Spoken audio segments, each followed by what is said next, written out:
Hey guys, this is National Master Kevin Yang back at it with another part of our Mr. Sethey5's game. So we were talking about remember how I said, I forgot about this bishop g5 move. It threatened the knight, and then the center all fell apart. Well, yes, but after bishop takes g3, I was talking about the capture, right? Which capture is better? So in this case, it really depends how you look at it. Do you capture this way to get your rook more open? Do you capture this way to give a square for your king, to give some breathing room this way? Because the rook belongs here. So it really depends. I would say, I don't know, both ways you could be fine. Knight f6. Now this is an interesting move, but my queen here and my rook here would look better. So what I mean by that is when I place my queen here, right? So in this case, because the queen is here, this captures better. The reason being the rook sets up a line to the queen. But okay, now by giving me that knight f6 check, my queen is helped to develop. So now I can get another pawn, right? I might be a little greedy, but I'm getting another pawn. That's good for me. I'm collecting. But another move for me was bishop g4. And I also thought it was a good move, but I felt like that would have been too harsh of a blow. And I definitely saw it, but I was like, you know what? I want to show some sympathy sometimes. I'm just going to take a pawn, be a little bit nicer. So the idea behind my bishop g4 is that I'm going to play knight d4. I'm going to put more pressure on this piece, right? And if the queen ever leaves, we can take. It's as simple as that. But I decided to show some sympathy. Take on b2. And after rook e1, now I play this move. See, I knew I could play a move before, but I said I want to give some sympathy. So now I'm not. I could be in the mood to go back and play this, but not yet. Queen a4. Good move. Very sneaky with the bishop. Now, I know that people under 1200 would have a hard time seeing this. And the reason being is that some of us just miss the whole board sometimes. And this is one of those moments. But I didn't. Sorry. Just a little bit. What do you say? I am just too aware of where I am. Because I've seen these things, right? I am looking at the entire board all the time. I can see the possibilities. That's how I make my judgment call. So I played queen b4. Just prevent that line from happening. Thank you for taking. And now we expose the weakness from the c4 structure. Remember how white played c4? Well, in the end, look at how it happened, right? So we traded on this square, but in return,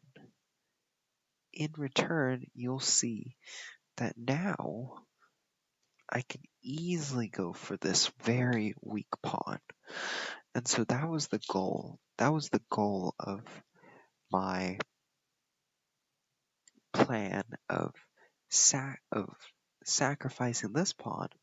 But, even though getting a trade on g3, now white is left with this really bad pawn. That was my goal from the start by going through that combination, to let this really isolated pawn on g3 start suffocating.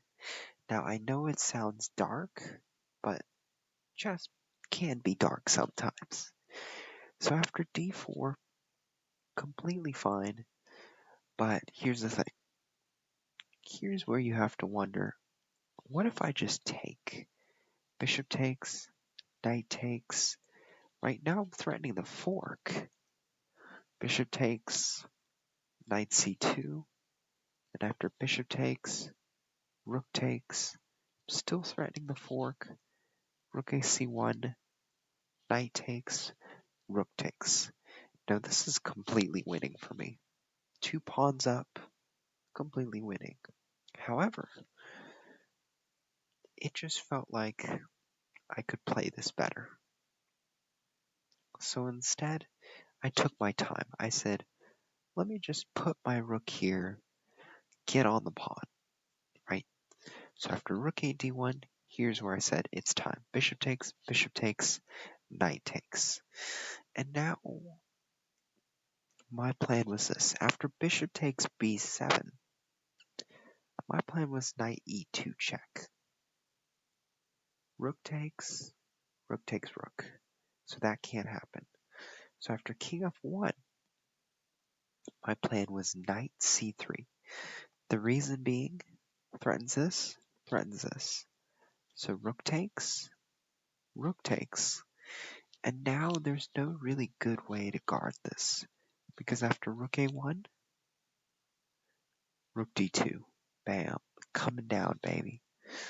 So I just thought this way was much more interesting. Now, compared to this variation, or compared to, what was it, an earlier variation of the rook takes e1, right? So I'm up 2 pawns here, but once I take this, look how many pawns I'll be up. I have 5 pawns, but my opponent only has 2 pawns. So I sort of considered this, whether I was supposed to get 1 more pawn, which would make a difference, or whether I would just simplify. Both ways are winning, but I went with a more technically complicated, but gets me more reward in return. So let us continue. So our chess club members said I had enough. Rook takes d4, bishop takes b7, and now I come towards this pawn again. After rook b1, very good that the best defense is always an active attack. But in this case, after a5, there's no good way to protect this pawn other than rook a1, and with an idea of like rook e8 with rook e2, right? Let's say bishop f3, rook c8, something like this, right? Let's say bishop e4, rook c3, and after rook a3, it's time to concede this pawn. So what happened instead? Bishop e4, rook takes, and I slowly push these pawns, right?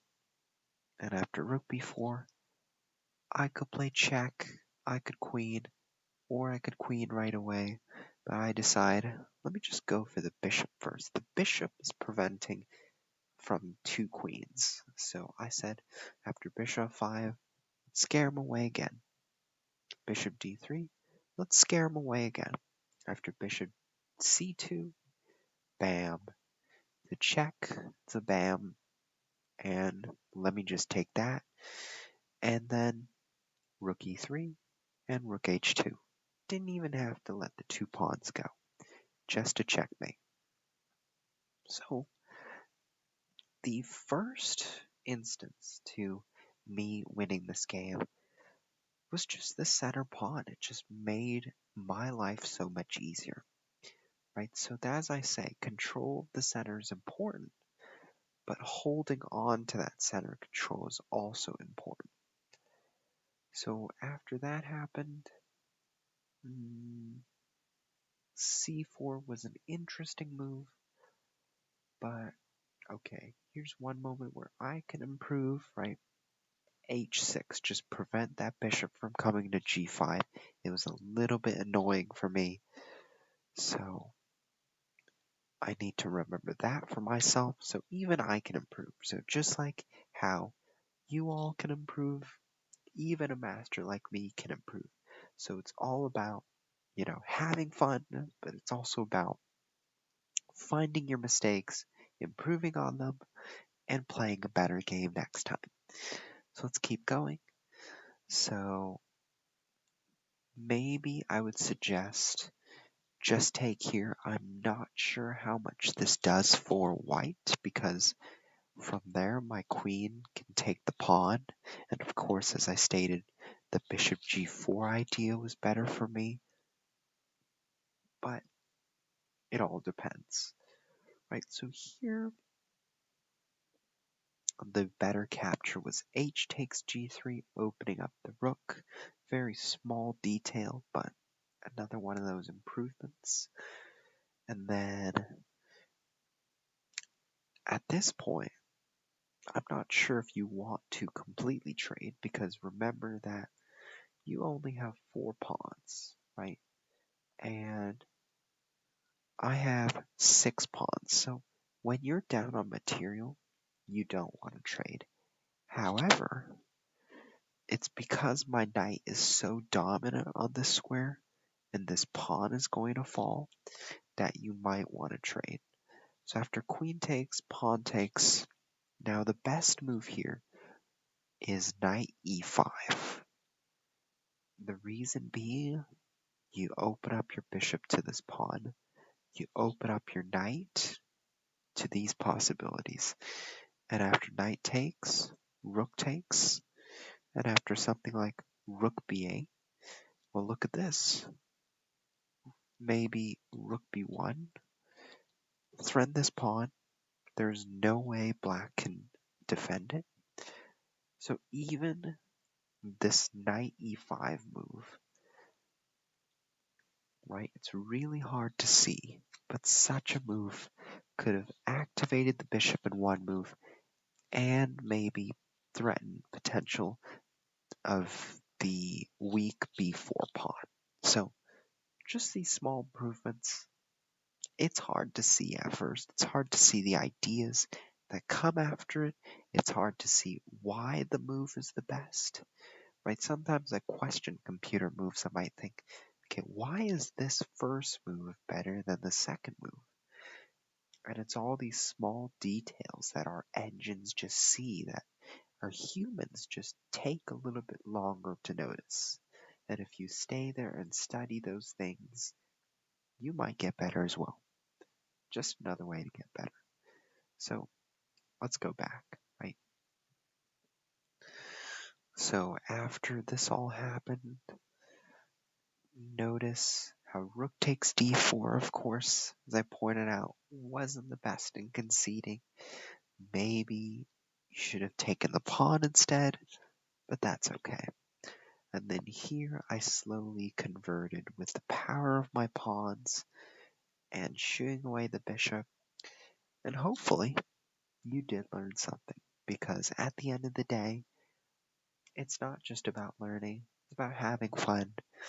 And if you had fun, despite losing this game, you learn a lot. And that's something I always enjoy from the game. So thank you.